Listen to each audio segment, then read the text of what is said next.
मौसम बड़ा सुहावना था। रौनक चौकी पर बैठा पढ़ रहा था।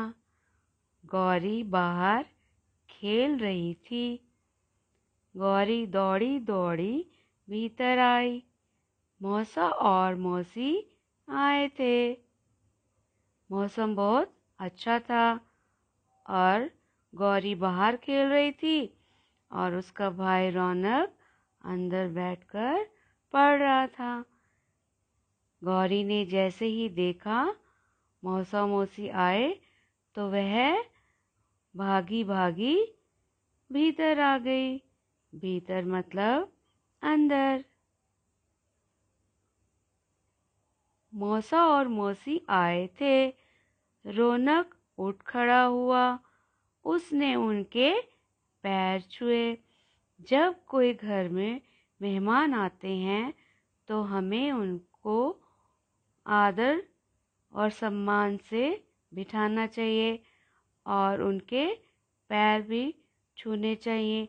यह भारत की परंपरा है कि हमें मेहमान को आदर और सम्मान देना चाहिए और रौनक ने भी उनके पैर छुए।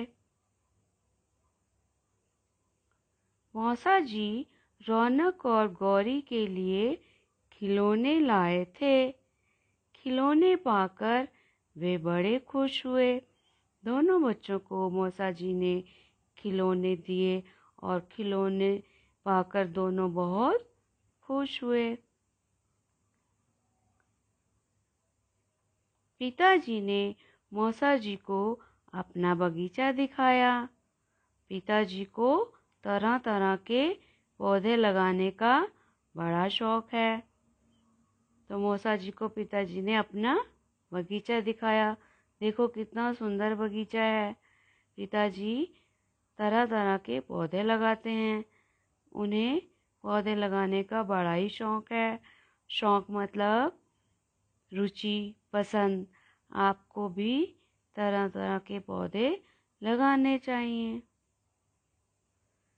मौसी माता जी के साथ चौके की तरफ चली गई।